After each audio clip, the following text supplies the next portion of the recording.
So welcome to ঠাপানি classes. আজকে আমরা শুরু করতে চলেছি vectors. So what is vector? Vector কি? আচ্ছা, তোমরা দেখেছো সাউথের মুভিতে হিরোর সাথে কেলাকেলি হয়। একটা ভিলেন এইদিকে ঠাপিয়ে পড়ে যাচ্ছে, একটা ওই দিকে কেলিয়ে পড়ে যাচ্ছে, একটা মাটির ভেতরে ঢুকে যাচ্ছে, এক গুদমানের ভাইসেই তো পুরো স্পেসে চলে যাচ্ছে উড়ে। এবার এই যে সব যে কেলিয়ে পড়ছে এদিক ওদিক সেদিক, এইটাকে বোঝানোর একটা একটা ওয়ে হচ্ছে ভেক্টরস। ভেক্টরস দিয়ে আমরা মেনলি বোঝাই যেটা হচ্ছে ডাইরেকশন। ঠিক আছে, ডাইরেকশন। ফর এক্সাম্পল আমি যদি বলি একটা হিরো ছিল, সে হিরো একটা ভিলেনকে একটা ঝেড়ে লাথি মারলো। লাথিটা মারার ফলে এ এক্স অ্যাক্সেসের দিকে ধরো 10 মিটার, না 10 মিটার না, সাউথের মুভিতে তো অনেক মারপিট হয়, ধরো 1000 কিলোমিটারের স্পিডেতে ওই এক্স অ্যাক্সেসের দিকে কেলিয়ে পড়ে গেল। তাহলে আমরা যদি জিজ্ঞেস করি এর তাহলে ডাইরেকশনটা আমরা ভেলোসিটিতে জানি, এইটা ধরো এই ভেলোসিটিতে পড়লো, সেইটা আমরা বুঝতে পারছি, সেইটা আমরা আগের লেকচারে পড়েছি ভেলোসিটির ডাইমেনশন কি করে বের করতে হয়, ইউনিট কি করে বের করতে হয়। কিন্তু এবার যদি তোমাকে জিজ্ঞেস করে ডাইরেক্টর, ধরো এখানে বসে বসে এটা রেকর্ড করছে ডাইরেক্টর, যদি এবার তোমার এখান থেকে জিজ্ঞেস করে যে কিরে বোকাচোদা লোক, ও কোনখানে পড়লো, তখন তুমি কি বলবে? যে স্যার দেখুন, ও 1000 কিলোমিটার/আওয়ারের স্পিডে পড়েছে আই ক্যাপ সাইডে। কি? এক্স অ্যাক্সেসের দিকে পড়েছে 1000 কিলোমিটারের স্পিডে। তো ভেলোসিটিতে এটা আমরা জানি, এই আই ক্যাপটা ডাইরেকশনটা বোঝায়।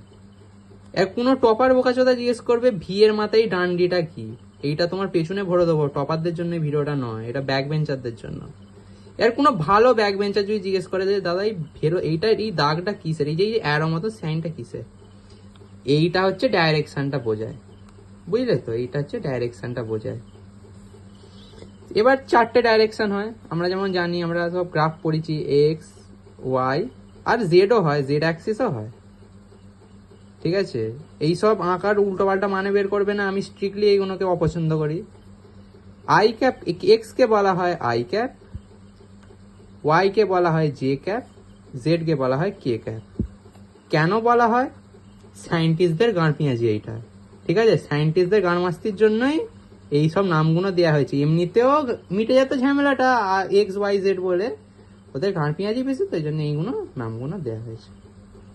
চলো তাহলে এবার একটা জেই অ্যাডভান্সের কোয়েশ্চেন করা যায়। সো কোয়েশ্চেনটা হচ্ছে, যদি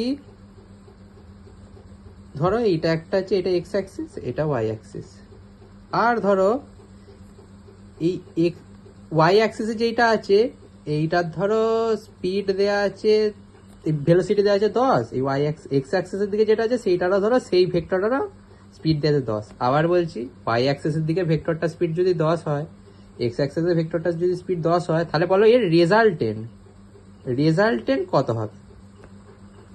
এবার এক স্টুডেন্টকে আমি জিজ্ঞেস করেছিলাম যে, যদি এই কোয়েশ্চেনটা আমি দিয়েছিলাম, সে বোকাচোদা আনসার করছে নিকালো ভোজরিকে। হ্যাঁ, তার ভবিষ্যৎ অন্ধকারে নয়, তার ভবিষ্যৎ গাঁড়ে চলে গেছে পুরো। তোমরা যারা চাও ভবিষ্যৎ ঠিক করতে, ভবিষ্যৎকে পুরো ল্যামের মতন উজ্জ্বল করতে, যারা চাও যে ল্যামের মতন আমি উজ্জ্বল করতে চাই ভবিষ্যৎটা, তারা হচ্ছে আনসারটা জেনে রাখো। যখন এরকম কোয়েশ্চেন আসবে, আনসার বের করবে এখান থেকে, রেজাল্টেন্ট বের হবে 10√2। ঠিক আছে, কি করে বেরোলো এই রেজাল্টেন্টটা তোমার জেনে লাভ নেই, তুমি আমাকে পয়সা দাওনি পড়ানোর যে আমি তোমাকে এটা ভালো করে ডিটেলে বলবো। তো তোমাদের আজকে একটা হোমওয়ার্ক দিয়ে রাখি। হোমওয়ার্ক হচ্ছে, একটা ছেলে যদি ওপর দিকে হ্যান্ডেলে শট মারলো 10 মিটার/সেকেন্ডের স্পিডে, তাহলে বলো এই যে এর এই যে যাচ্ছে এই জিনিসটা, এই পাম্পটা যে যাচ্ছে, তোমরা এর ডাইরেক্ট ভেলোসিটি সাথে ডাইরেকশনটা, ভেলোসিটি তো 10 জানি, ধরো তোমার কাজও আমি সহজ করে দিলাম, এর ডাইরেকশনটা কি হবে সেইটা কমেন্ট সেকশনে জানাও। আজকের জন্য এই পর্যন্তই, নেক্সট চ্যাপ্টারে দেখা হচ্ছে।